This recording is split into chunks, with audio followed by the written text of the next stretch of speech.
За Монгол Ардын намын шинжлэлийн хорооноос хамгийн сүүлд Монгол Улсын засгийн газрыг огцруулах улс төрийн суулт зарласантай холбоотойгоор түүнээс хойш бол тодорхой ажлуудыг дотоод зохион байгуулалттай холбоотой ажлуудыг хийж эхэллээ. За Монгол Улсын ерхий сайд Алтан уягт тухайн үед хариуцлага тооцох асуудлаар 24 хоногийн хугацаатай улс төрийн суулт зарлаж тодорхой үндслүүдийг гаргаж ирж тавьж ирсэн.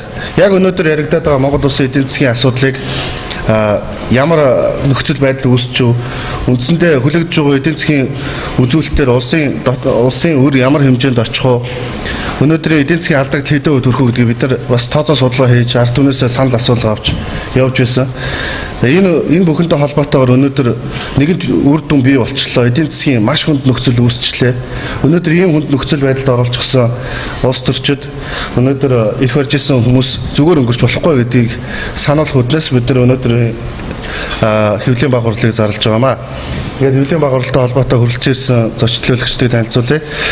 За Монгол Ардын намын шинжлэлийн хорооны дарга Батулгын Ган хуйг, Монгол Ардын намын шинжлэлийн хорооны ерхий нарийн бичгийн дарга Бат Сүмбэрэл, мөн Монгол Ардын намын шинжлэлийн хорооны удирдах зөвлөлийн болон баг хурлын гишүүд өнөөдрийн хэвлэлийн уралд хүрэлцэн ирсэн байна. Тэгээд микрофон Батулгын Ган хуйг таныг өргөж. За та бүхэнд энэ өдрийн мэндийг хүргье. За Монгол Ардын намын шинжлэлийн хороо гол хоёр чиглэлийн хүрээнд үйл ажиллагаа явуулдаг. Нэг нь нийгмийн шинжлэлийн асуудал, хоёрт нь Монгол дахь улс төрийн намуудын шинжилэл төлөвшлийн асуудал гол анхаарлаа хандуулдаг. За уусгайгүй шаазгай юун дээр суух уу гэж Монголын өнөөгийн эдийн засгийн нөхцөл байдлын талаар хүн болгон дор бүрнээ шүүмжилж дор бүрнээ маргаан үүсгэж байна. Сүүлийн 2015 оны 1 сарын 1-ээс хойш Монгол улсын өрийн дотоодын нийт хэмжээ бүтээгдэхүүн ногдох өрийн хэмжээ 58.2% болсныг хүн болгон ярьж, за эцэстээ улсын хурлаар 58.3 гэдгийг нэгэнт хүлээн зөвшөөрд батллаа. Тэгэхээр энэ эдийн засгийг ийм нөхцөл байдалтай ийм хямралт байдалд хүргэсэн, эдийн засгийн тэнцвэрт байдлыг алдагдуулсан, за санхүүгийн хямралын эхлэлийг тавьсан эзэд нь хэн бэ гэдэг асуулт бол хоосон хоцорлоо. 2011 онд Монгол улсын эдийн засаг 17.5% өссөн үзүүлэлттэй байдаг. 4 их найд гаруй төгрөгийн бэлэн мөнгөний нөөц сантай. За 2012 оны эдийн засгийн үзүүлэлтээр бол 11.6% өсөлттэй байдаг. Тэгэхээр өнөөдөр 2 жил гарангийн хугацаанд Монгол улсын эдийн засаг 6.6%-д хүртлээр буурлаа. 2015 оны өнөөдөр хүлээгдэж байгаа Монгол улсын нийт өрийн хэмжээг зөвхөн сая 2012 оны 1 сараас хойш монголчууд өрийн хэмжээг мэдлээ. Тэгэхэд 2012 он 13 14 оны төсвүүд бол дан худлаа тооцоо судалгаа худлаа тоо баримтан дээр тулгуурласан юм төсөв батлагдчихсан байна. Монгол улсын төсвийн хууль хэрэгжээгүй байсан байна. Монгол улс 2 төсөвтэй болсон байсан байна. Үүнээс улбалаад Монгол өнөөдөр гадаад өрийн нийт хэмжээ 11.6 орчим их найт төгрөгөөр өрөнд орсон байна. Энийг сая их хурлаар л хүлээн зөвшөөрж байна. Тэгтэл өртөө явж исэн. Өнөөдөр эдийн засгийн халуурчин гэдэг томьёолыг бид бас урьдчилж хэлэх ёстой. 2004 онд Америкийн эдийн засагч Джон Перкинсон бичсэн эдийн засгийн халуурчны намчирхал гэдэг ном дээр байж байгаа. Тэр ном дээр хөгжиж байгаа болон хөгжил буурай ядуу орнуудад эдийн засгийн халуурчтай ойлголт байсан. Тэрийг өөр дээр жишээ авч бичсэн. Олон улсын санхүүгийн зөвлөхүүд мэрэгчлэтнүүд энэ эдийн засгийн халуурчтай хийж исэн. Тэгвэл өнөөдөр Монгол улсад харьяалтаа Монгол улсын төлөө явах үүрэгтэй төрийн өндөр албан тушаал 12 онд хүртэл хашижсэн шинжлэлийн засгийн газрын эдийн засгийг барьж исэн бодлого нь өөрөө эдийн засгийн алуур чинь нэрлэх энэ гол үндслүүдийг бий болгосон. Энд 3 үндслийг бид шинжлэлийн ороноос нэрлэж байгаа. Нэгт нь эдийн засгийн шинжилэл нэрийн дор реформыг эхлүүлсэн. Энэ реформ нь ямар ч алсын хараагүй, стратеггүй, хөтөлбөргүй, төлөвлөгөөгүй ийм эдийн засгийн их хэмжээний үр авч богино хугацааны өндөр хүүтэй үр авах энэ ажлыг эхлүүлсэн. Хоёрт нь Монгол улсыг 2 эдийн засгтай болгосон, 2 төсөвтэй болгосон. Хуулиар зохицуулагддаг нэг, хуулиар зохицуулагддаггүй хөгжлийн нэртэй бонд өрийн бичгээр орж ирсэн их хэмжээний санхүүжилт. Гуравт нь Монгол улс ямар хэмжээний өртөө байсан, эргээгээд ямар өрийн дарамтанд орж байгаа талаар ямар ч мэдээлэл ард иргэдтэй төрийн бүх шатны байгууллагуудад өгөөгүй хууль бус үйлдэл гарлаа. Энэ гурван үзүүлэлт бол ерөөсөө эдийн засгийг, өөрийнхөө эдийн засгийг болон өрөөлийн эдийн засгийг алах гол үндэслэл байдаг. Тэгвэл гурлаа Монголд хэрэгжсэн. Энэ овоог хэн босгосон гэхээр шинжлэх их засгийн газрын тэргүүн Норвегийн Алтан уяг, эдийн засгийн сайд асан Батбаяр, сангийн сайд Улаан энэ мөнгөлийн бодлогыг зохицуулах ёстой Монгол банкны ерөнхийлөгч Зол Жаргал нар үйлдэлсэн. Энэ үйлдэлийг бид нар 12 үндслэлээр тодорхойлоод Монголын эдийн засгийн өнөөдрийн хямралт байдлыг бий болгосон. Мөнгөний тэнцвэрийн бодлогыг алдагдуулсан. Валютын аншийг өсгсөн. Өргөн хэрэглээний бараа бүтээгдэхүүний үнийг өсгөхөд хүргэсэн. Энэ бүх эхлэл нь эдгээр дөрвөн үн гэдгийг бол бид зарлж байна. Ингээд Монгол Ардын намын шинжлэх орны ерөнхий нарийн бичгийн дарга Батцөмрөл та бүхэнд энэ 12 үндслийг уншиж танилцуулах болно.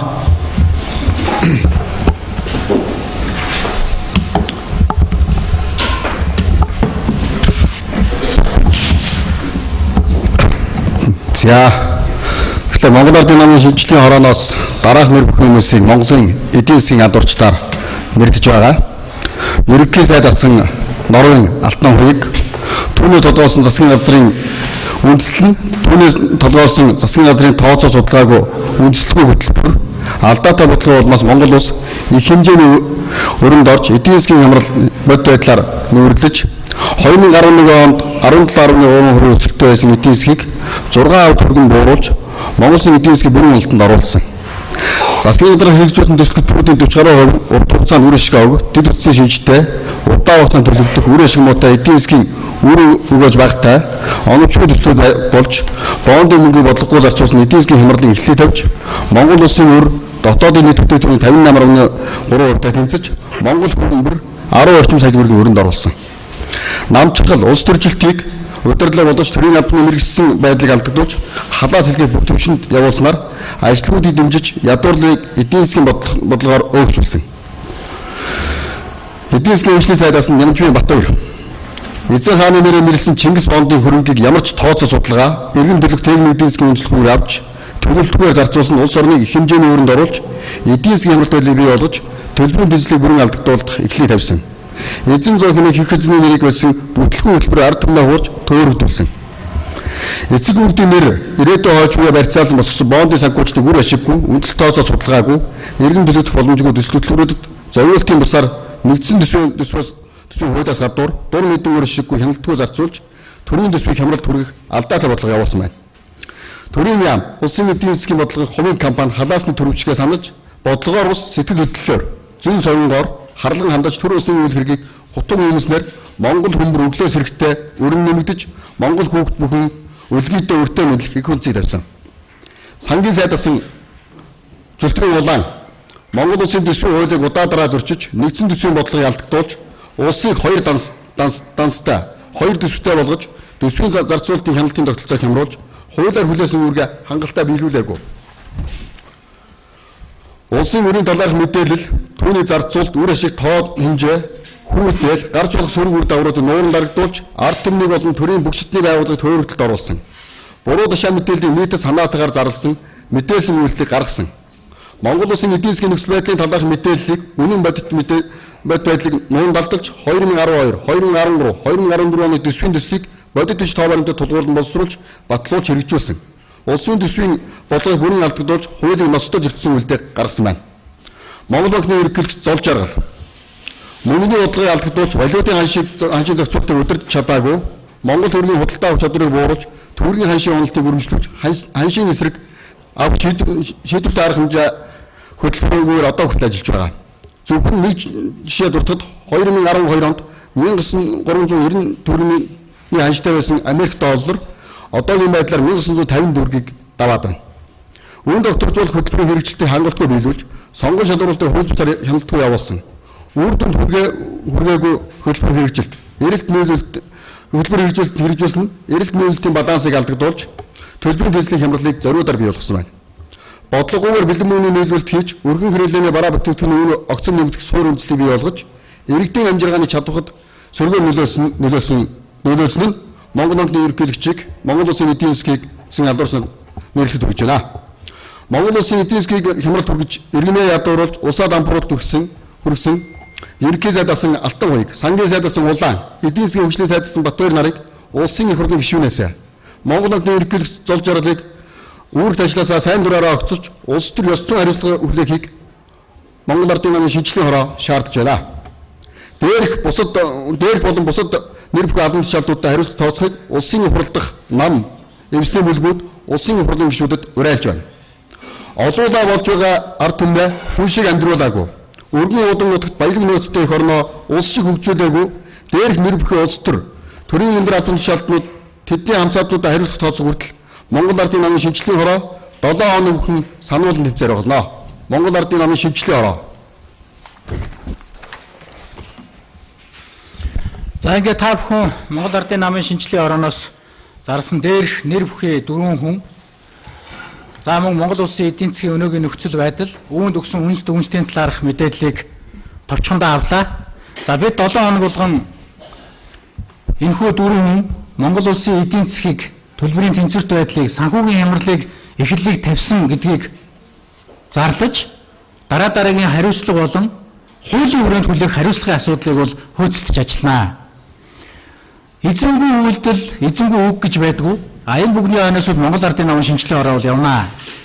Тэгэхээр та бүхнээс бас тодруулах зүйл байвал бидэнтэй нээлттэй одоо энэ хэвлэлийн байгууллагаар асууж тодруулж болно. Бид бүхэн та бүхэнд бол хариулт өгөхөд бол бэлэн байна.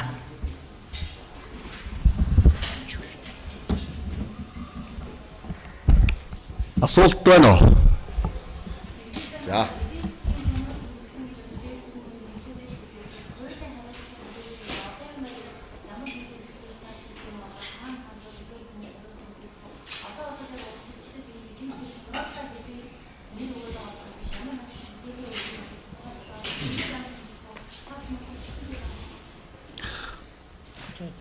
Монгол банкны ерөнхийлөгч зол жаргалыг яаралтай огцруулах хэрэгтэй. Хариуцлага тооцдог механизм хууль нь байж штэ. Улсын хурлд бүр их нь байж байна. Монгол банкны ерөнхийлөгч зол жаргалыг одоо нэг яаралтай огцруулах хэрэгтэй. Бид одоо энэ асуудлыг бол 7 хоног бүтээл өдөр болгон сануулахад бэлэн байж байгаа. За тэр улсын хурлын гишүүдийг бол одоо улсын хурлаас татдаг үндсэн хуулийн зохицуулт механизм юу гэдгийг тэр асуудлаа тавина. Ямар ч байсан улсын хурлын гишүүнээс нь иргэн татуулах саналыг улсын хурлаар оруулж хилцүүлэх л бидний одоо гол зорилго. Үнэхээр өөрсдөө ёс зүйн хариуцлагатай байдаг нь улсын хурлаас өөрсдөө гараад явах хэрэгтэй. Ер нь Монгол улсыг өрөнд оруулсан хүмүүс бол өөрсдөө үр хойчоор хүртэл төлөх ёстой шүү дээ. Дээр үед бол одоо өртөө хүмүүсийг үр хүүхдүүдээр нь хүртэл төлөвлөдөг байсан систем байсан шүү дээ. Монгол улсын одоо иргэн болгон өглөө болгон босохдоо 10 сая төгрөг хүүхдийн төлөхөөр босч ирж шүү дээ. Энийхээ төлөө энэ улсуудаас энэ хүмүүсийн үр хүүхдээс хүртэл нэх ёстой байхгүй юм ингээ. Ийм л асуудлыг бид нар тавина. Тэгээ улсын хурл нь яаж шийдэх юм бэ? Энэ хэдэн гишүүдэд өмгөөлөд хамгаалаад аваад гарах юм уу? Эсвэл эдийн засгийн алуурчдад хариуцлага тооцож чадах юм уу яах юм? Монгол улс хизээ хариуцлагатай болох юм? Алтан хуйг ерхий сайдын зөөлөн судлаа өгөөл тэгэл одоо хариуцлагаас мултраад солонгос явж ирээд биеийн сайжирч ирэл одоо тэгээд хариуцлагаас мултраа суух уу? Тэр Батбаяр гээд нөхөр эзэн зуугээд Чингис гээд хоёр бондыг эзэн Чингис хааны нэрээр гаргасан. Эзэн Чингис хааны нэрээр гаргаж олсон мөнгөө үр ашиггүй зарцуулж Монголын ард түмнийг эзэн Чингис хааныг доромжилсан. Одоо Батбаяр зүү зүгээр суух уу? Хариуцлага гэж юм хаана байгаа юм бэ? Хариуцлагыг дээрээс эхлэх ёстой шүү дээ. Улсын хурлын хариуцлага тооцох ёстой гэж бодож байна. Одоо тэгээ дараа нь өшөө өмнөөс хариуцлага нэхнэ гээд өөр хүн хайхлах юм байна л да. Бид энэ хариуцлагын асуудлыг бол ямар ч байсан төрийн бус байгууллага ямар хэмжээнд тавьж болдгийг тэр хэмжээндээ л тавина. Бид нар улсын хурал тавина. Бид нар жагсаал цуглаа хийн. Монгол банкны ерөнхийлөгчийг огцруулах хүртлээр бид нар тэмцэнэ. Монгол банкны мөнгөний бодлогын нийлүүлэлтийг огцруулаад зогсохгүй авдалт нь ямар юм хийсэн бэ гэдгийг шалгаж тогтоолно. 4 их найд төлийг ямар компаниуд төгсөн? Хэн төгсөн? Ямар арга замаар олж авсан тэр компаниуд? Яагаад энэ улсын төсөөс гадуур мөнгийг дураараа захин зарцуулсан? Мөнгөний тэнцлийг яагаад алдагдуулсан? Валютыг яагаад 2000 орчим төгрөгт хүргэсэн? Өнөөдөр зүгээр ажиллаа өгөл болоо биш шүү дээ. хариуцлагын асуудлыг нэхэж ярьж байгаа. Хариуцлагын асуудлыг орхиж болохгүй гэдэг үднээс энэ улсуудыг зарлах ёстой. Шинэ зууны эхэнд Монгол улсын өрөнд оруулсан бид нар 70 жилийн бүтээн байгуулалтаар социализмын үед авчирсан үрийг 2003 онд арай гэж Оросд төлж барагдуулсан шүү дээ. Одоо тэр үрийг 2 жилийн дотор авчаад байж байгаа улсуудад ямар хариуцлага тооцох ёстой бэ? Шинэ зууны их үрийг тавьсан улсуудтай хариуцлагын тооцноо. Тэгжээ шинэ зуунд Монгол дэлхийд даяар шинэ Монгол болж хөгжиж явах ёстой. Хариуцлагатай арчилсан улс гэдгийг бид нотолж харуулах ёстой.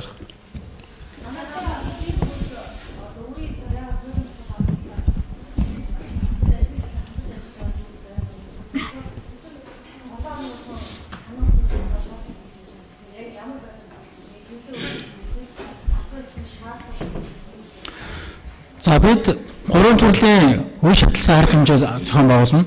За өнөөдөр хэмжээний баг хурлаас гаргасан мэдээлэл шаардлагатай холбоотой улсын хурлдах намын бүлгүүдэд бид шаардах бичиг өгж байгаа. Өнөөдөр энэ их үрийг тавьсан энэ эдийн засгийн хэмжээг бий болгосон эдгээр хүмүүст бол улс төрийн хариуцлагын түрүүнд тооцох ёстой. Гавьяа улсын шиг өнөөдөр их хурлд суучаад өөрийгөө өмгөөлөж сууж байгаа эдгээр хүмүүс гин хийгээгүй хүн шиг. Тэгэхээр эднэрт бол хариуцлага тооцох эхний шаардлагыг бол өнөөдөр хөрвүүлнэ. Дараагийн зүйл бол улсын их хурлын түвшинд болон Монгол банкны ойр орчимд бид улс төрийн үйл ажиллагаа явуулнаа. Өнөөдөр $1 Монголын хэдэн төгрөгтэй тэнцэж байгаа хүн болгон мэддэг болсон. Доллароо дагаад ханшийн өсөлтөөсөө шалтгаалаад худалдаа авах чадвар эрс муудаж байгаа. Өргөн хилээний бараа бүтээгдэхүүн өссөн. Монгол банкны бодлогын алдаанаас шалтгаалж өнөөдөр үн тогтворжуулах нэрээр маш их хэмжээний мөнгө иргэдэд аж ахуй нэгж байгууллагуудад санхүүжилт нэрээр очсон, моргежийн зээл хэлбэрээр хэрэгжижсэн, одоо бүгд зогссон. Хэн ямар компани хязээ авсан тодорхойгүй маш олон тэрбум төгрөгийн асуудал байгаа. Энийг тодруулахын төлөө үнэн бодит мэдээлэл гаргаж өгөхийн төлөө гаргаж иргэдэд хүргүүлэхийн төлөө бид явнаа. Монгол улсын их хурл засгийн газар хүртэл өнөөдөр өрийн хэмжээнээс хэдэн өрний өртөгөө мэдэхгүй юм төрөгдсөн байдалтай өдий хүртэл явсан байна. Энэ бол том хариуцлагын асуудал. Энэ буруу мэдээлэлээс шалтгаалаад 2013, 14, 12 оны төсөв дандаа буруу алдаатай бодлого суурилж гарсан. Алдаатай төсөв байсан, алдаатай төсөв хэрэгжсэн. За дараагийн шатны зүйл бол бид улс төрийн хариуцлагаас гадна хуулийн хариуцлага хүлээх зүйлийг бол урд нь ч гэсэн Монгол Ардын намын шинжилгээ ороо тавьж байсан. Улсын их хурлын гишүүнээсээ татагддаг хариуцлага хүлээгээд алга болчдөг байж болохгүй. Монгол хууль журам гэж дүрм гэж байгаа. Энийн дагуу хуулийн хүрээнд хариуцлага хүлээдэг байх ёстой. Энэ нь улс төрд шудраг байдлыг бий болгоно, илтгэл байдлыг бий болгох хамгийн том эхлэл байна. Тийм учраас хуулийн хариуцлагын талаар бол ярина. Энэ бол тодорхой сая манай ерөнхий нарийн дарга Бат Сүмбэрл уншсан тодорхой хуулийн зүйл заалттай төсвийг нуун дарагдуулсан, өрийн хэмжээг мэдээлээгүй, буруу ташаа мэдээлэл өгсөн, олон удаа буруу мэдээлэл өгсөн шүү. Иргэдэд болон төрийн шарчитны байгууллагууд. Энэ бол өөрөө хүлээх хуулийн хариуцлагатай үйлдэлүүд байгаа. Энэ үйлдэлүүдийг хийсэн хүмүүс нь өнөөдөр тодорхой нотх баримттайгаа бичлэгтэйгээ бүх газруудад байж байгаа. Ерөнхий сайд худлаа хэлжсэн тухайн үед. Сангийн сайд худлаа хэлжсэн өрийн талаар 40% хүрээгүй шилжижсэн. Тэгэхэд аль 2013 онд 40%-аас гараа хөвцсөн байсан. Тэгэхэд бүтэн 2 жил гарan монголчуудыг төөрөгдүүлсэн ийм энгийн үйлдэлүүд зөндөө байгаа. Тэгэхээр эндээ бол улс төрд шудраг хариуцлага хүлээдэг байх зарчмыг бид баримтланаа.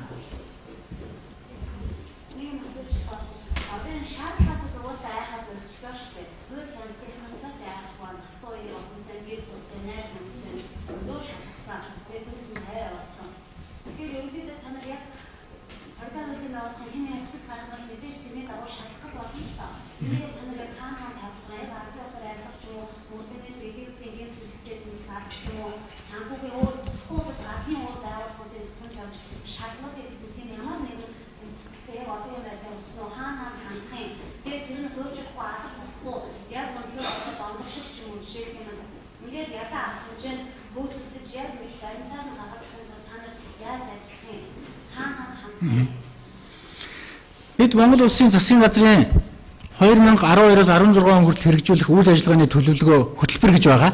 Их хурлаар батлагдсан. За энэ хөтөлбөр төлөвлөгөөнд бол ямар нэгэн бонд авах, бондыг тийм зарцуулах, эдийн засгийн үр ажиг ашиг ингэж нэмэгдүүлэх тухай заалтууд бол байхгүй. Монгол улсын засгийн газар, шинжлэх их засгийн газар тухайн үед ямар ч бодлого, төлөвлөлт хөтөлбөргүйгээр их хэмжээний зээлийг авч үр ашиггүй эдийн засгийн ямар ч үр өгөөж удаан хугацаанд өгдөг ийм төслүүдэд зохиомлоор зарцуулсан. Өөрөөр хэлбэл өөрсдийнх нь зарласан хөтөлбөр дотор энэ үйлдэлүүд бол байгаагүй. Хоёрт нь Монгол улсын засгийн газрын хийсэн өнөөдөр зарлчаад одоо үр дүнгээ өгөөгүй хэмжээний ийм их хэмжээний эдийн засгийн одоо төлбөрийн тэнцлийн алдагдлалд хүргэсэн энэ үйлдэлүүдээ удаа дараа төсвөөс гадуур маягаар нуун далж ирж ирсэн. Энэ үйлдэлүүдийг эхлээд авахын тулд улс төрийн хариуцлага хүлээх ёстой. Энэ дээр Монгол улсад байгаа улсын их хурлын бүлгүүд, улсын их хурлын гишүүд санаачлагтай ажиллах үүрэгтэй. Эдгээр улс төрчд өөрийн ёс зүйгээрээ өөрийн одоо сайн дураараа энэ улс төрийн хариуцлагыг хүлээх зайлшгүй юм шаардлага бий болсон.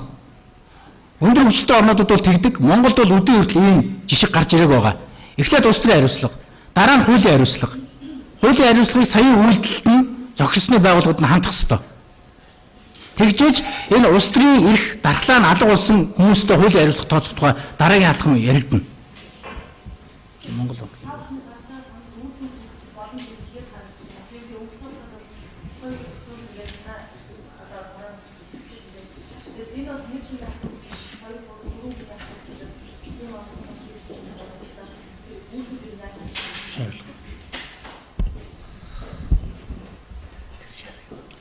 Ямар ч байсан бид нар нэг юм яриад байгаа. Хуулийн хариуцлага гэхээр бид нар ч юу шүү дээ. Бид нар шүүх биш, бид нар прокурор биш, бид нар цагдаа биш, бид нар авилгалын эзэмших газар биш. Олон нийтэд ил байгаа мэдээллийг аваа шалгахын тэр байгууллагын үүрэг. Бид нар нэг юм хэлээд байгаа. Монгол улс бол ийм сүүлийн яг арчилсан нийгэм болоо 92 оны үндсэн хуулиар арчилсан нийгэм төлөвшснөөс хойш нэг зүйлэл айхтар байхгүй болж ин гэж нэгэн судлаач хэлсэн. Тэр бол Монгол төрийн эрхэмсэг орших байхгүй юу? Энэ байхгүй цагт ард түмэн төрөө хөндлөхгүй, төр нь ард түмнээ дээдлэхгүй ийм л нэг зөрчлийн маргаан бий болдог байхгүй. Яг л ийм болцсон. Бид нар хамгийн түрүүнд ёс зүйн хариуцлагатай байгаас гэсэн.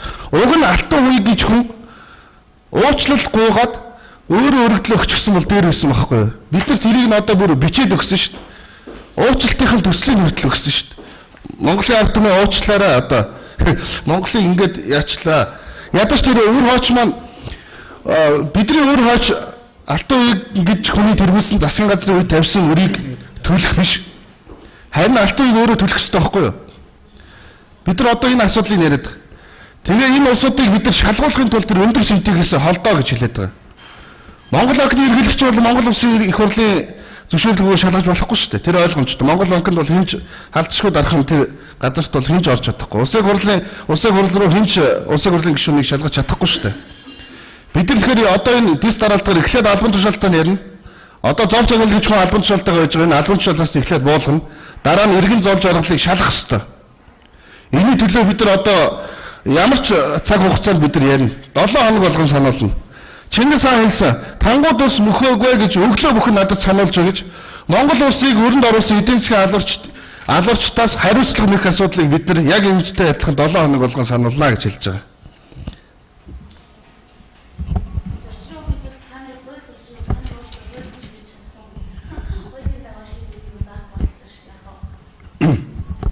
Тэгэхээр шинжлэх орооноос нэр бүхэн хүмүүсийг Монгол улсын эдийн засгийг сөхрүүлж эдийн засгийг унаглаа. Хүнээр бол энэ эдийн засаг өгчлээ гэж бид үзэж байгаа. Тэгээ эдийн засгийн алуурчдыг зарлж байгаа. Үнэхээр Монгол улсын эдийн засаг уналтанд орцоо. Энэ улс орн дампуурлын ирмэг хэрэгцээ гэдгийг өмнөх засгийн газрын хэрэглэгчийн дарга буюу одоо ерөнхий сайд хийж байгаа нь өөрөө их хурлын энэ дээр мэдгдчихсэн. Түүнчлэн ерөнхий нэг хэлсэн үгэндээ хэлжсэн. 1000 төгрөг авч яваад дэлгүүр яваад хариултаа авцраагүй хүүхдийг ээж нь шийдэх юм а гэж. Монгол улсын эдийн засгийг ил далдаар 2-3 төсөвтэй данстай болгоод буруу зүрх журам заавраар нөгөөдгөө зарцуулаад Монгол улсын эдийн засгийн өрөнд оруулсан хүмүүст хамгийн эхлээд улс төр ёс зүйн хариуцлага тооцох хэрэгтэй юм а. Өнөөдөр энэ хүмүүс сайдаа болцсон бол гишүүнээсээ татгалзах хэрэгтэй. Тэгээд түрүүнээс чинь шалгуулах хэрэгтэй юм а. Монгол улсын үр өнөөдөр 58.3 гэж байгаа. Энэ янз бүрийн зөрүүтэй мэдээлэлээс дуурлаад цаашид Монгол улс энэ Тажикстан улс шиг газар нутгаа өрөндөө алдахгүй байх, баталгаа байхгүй. Монгол улсын мөрөн эрхт байдал, тусгаарлагдал, үндэсний аюулгүй байдлын асуудал цаана явж байгаа юм. Энэний төлөө Монгол Ардын намын шинжилгээ ороо ажиллаж байгаа юм. Энэ хүмүүстэй хариуцлага тооцох хүртэл бид улс төрийн бүхий л төвчний арга барилаар тэмцлийг өрнүүлнэ. За. Хэлэлцэхгүй шүү.